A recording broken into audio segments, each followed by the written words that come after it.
on floating bodies. Whenever Gideon said something like, "This is going to be awesome," the end result was, inevitably, disaster. But that was okay. Aiden loved disaster. So when Gideon showed up on that gleaming summer Thursday morning and asked if he wanted to do something, Aiden immediately said yes. The repetitive buzzing hum of the Arizona suburbs bothered him less when the boring reenactments of days prior were brokered with the faint illicitness of Gideon's minor transgressions. "Where are we headed?" Aiden asked, forgetfully adding, "Bitch," at the end of his question. Their skateboards rattled past the identical houses. The mailboxes tried out as extras for the persistence of memory. In the morning sun. Swimming pools. Gideon didn't look around at all. Just stared straight ahead at the indistinct scenery. "Dude, you didn't say something? I don't just wear bathing suits under my shorts."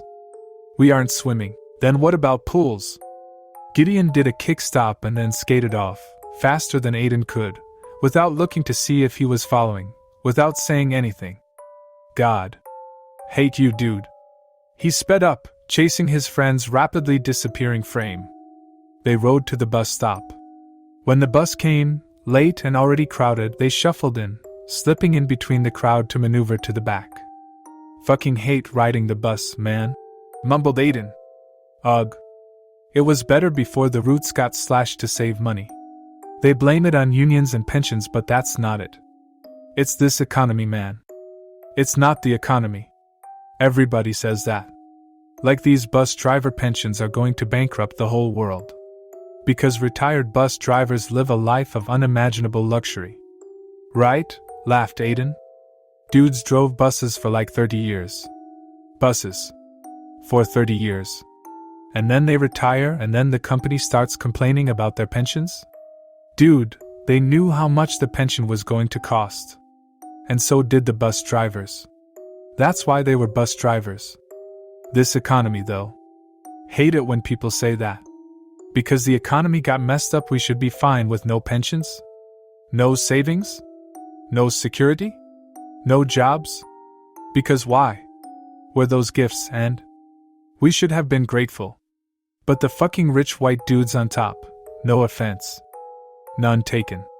Aiden's dad owned a construction business which had done quite well into the housing boom. Now it was slowly going bankrupt and bleeding out. Most nights he fell asleep to the sounds of his dad's beer cans opening. They sounded like gunshots or maybe distant storms. They stay just as rich? Fuck that. The bus lurched out of a red light. Gideon looked around. Our stop. Corner of Marx and Lenin? Intersection of Icepick and Trotsky. He reached across the aisle and pulled the signal. Ding. They had drifted into another section of suburbs. It looked exactly the same. The comfort of strangers' subdivisions. Streetcars named Paxil. Now where? He asked. Left for like 5 minutes. They rode in silence, cars roaring past them. The sun continued rising.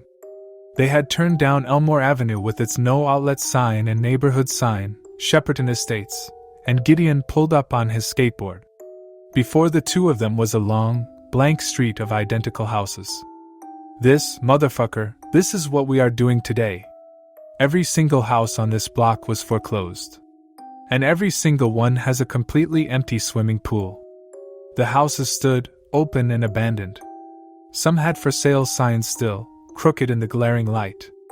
Others had just given up, with dead front yards and empty driveways. They all have pools? When the fuck did everyone think they were rich enough to buy pools? Middle-class people got all fucked up on some crazy bullshit and thought they were nouveau riche and shit. I saw this on some skates site. Dudes are going around the country, mapping abandoned areas. There are places in California where you can skate through like 20 miles of pools. Fuck yeah, Great Recession. Right. One other thing. They were skulking up the one driveway of the first house on the right. Aiden kept looking around, as if some crazy was going to come out screaming to get off his lawn, but no. This was an ultra-modern boomtown after the boom. This was where the ghosts lived. In one of these houses, the whole family killed themselves, rather than leave the house. They were all found in the pool. Oh, so there's that. They had waked into the first backyard. Everything was desolate, yet almost seemed like it was paused, like if someone hit a button, life would start again. But things weren't paused. Things were stopped. There's that. They skated through the swimming pools, gloriously empty. They jumped fences and ducked into unlocked back doors. They ran laughing through wrecked McMansions, walls ripped up from copper wiring being ripped out. They threw rocks into windows and heard the glass sing back symphonies of subprime hymns. At the fifth house, the terminal point of the cul-de-sac, the rain came without warning. Raindrops like tiny wet bullets hit their still breathing bodies. They rushed from the edge of the drained swimming pool to the shelter of the overhang. "Dude, I didn't think it was supposed to rain?" Aiden asked. Gideon had already pulled out his phone, staring intently into its screen. "No. It says no rain for the rest of the week. It might be wrong." "I know, but look." He held out his phone. "It doesn't even say it's raining now." They watched the rain pelt the patio. Storms in the desert come on suddenly and seem to threaten to annihilate the entire world with their veracity. And then they vanish, never to be seen again. Aiden heard a sound over the rain and saw Gideon opening the sliding glass patio doors. He stood outside and listened to the splashing and then heard Gideon call for him to come the fuck in. Immediately, he came in and stopped. The interior of the home was untouched, completely furnished. The kitchen fruit bowls teemed with apples and bananas and avocados and oranges. The refrigerator was open. All the shelves were filled with perishable food items. Cruelty-free eggs and grass-fed beef and almond milk. Pictures on the wall. A happy family. Smiling dad. Smiling kids. Smiling mom. "I thought these were empty." "They are." The panic twisted Gideon's voice until his sentence rose almost an octave. "That site said this shit is empty. I think the site might not be completely right here, man." He was trying to keep his voice down, but he still half shouted. He and Gideon were arrested last year when the cops found them smoking pot in the mall parking lot. They were both on probation. Things had been so awkward. The real world of judges, lawyers, and probation officers pressed down with an unbelievable precision against his chest. "We have to get out, man. Somebody is obviously living here. We're breaking and entering." "No, look, man." Was Gideon pulling out his phone? Was he launching Safari at a time like this? "Let me show you." Thud. "Oh my God!" Aiden whispered. Thud. Thud. Thud. "Someone is upstairs. Let's get the fuck out." He turned and ran to the sliding glass door, which was now closed and locked. He could see the pool from where he was. It wasn't empty anymore. The raindrops pounded into the shimmering water of the somehow full pool. Adirondack chairs with beach towels over the back encircled the pool. The towels had flamingos on them. Can you fucking not be fucking intellectually disabled? Gideon's little sister had Downs and he was hypersensitive about the R word. About this shit? "Open it." Thud. Thud. Thud. Thud. The noise was coming to the staircase. "Not opening," he hissed. "Not opening." Gideon pushed him aside and grabbed the door. Nothing happened. The door stayed closed. The first stair croaked and groaned and creaked. Thud. "Fuck."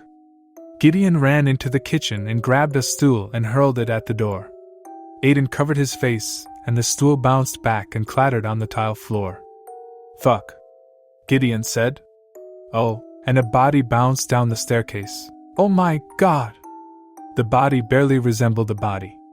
An essential part of its identifiable humanity was missing, in the same way deer on the side of road go from obviously being a dead deer on the side of the road to becoming increasingly swollen, distorted, and then, finally, an unrecognizable burst red thing beside the median strip. A violent trace of history. The body was wearing a blue dress with red flowers on it. It had been dead for a long time. Water poured out its mouth and ears and the holes that used to be eyes. The water spread out and touched the stool, which still rattled. Thump. Jesus. Jesus. Jesus. Jesus. Aiden couldn't tell if that was him or Gideon. Maybe it was both. Maybe it was something else speaking. Another body clattered down the stairs. And then another. Then, finally, another. All were swollen and discolored, as if they had been underwater too long. He stared at a hand of one of the smaller bodies. The way the fingers were so wrinkled that it looked like a twisted up and dead gray flower petal. And then the flower bloomed. The hand moved. The body stood up, hesitantly, awkwardly, like a tourist in the subway.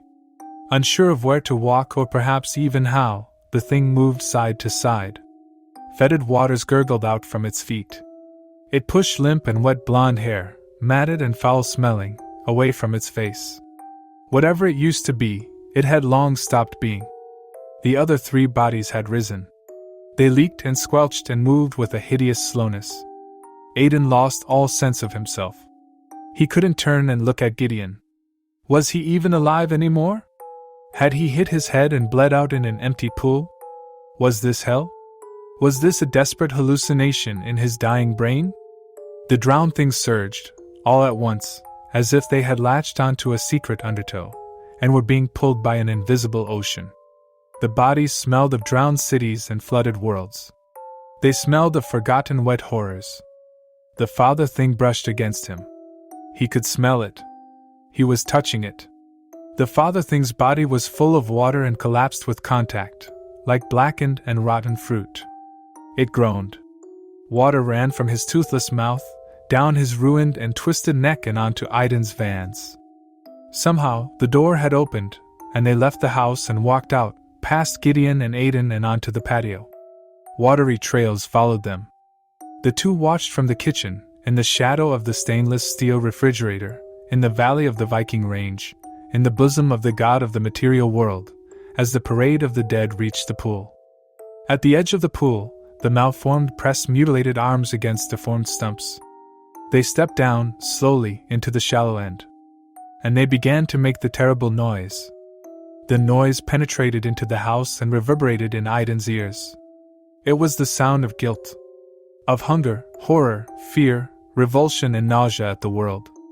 At their imitation of existence.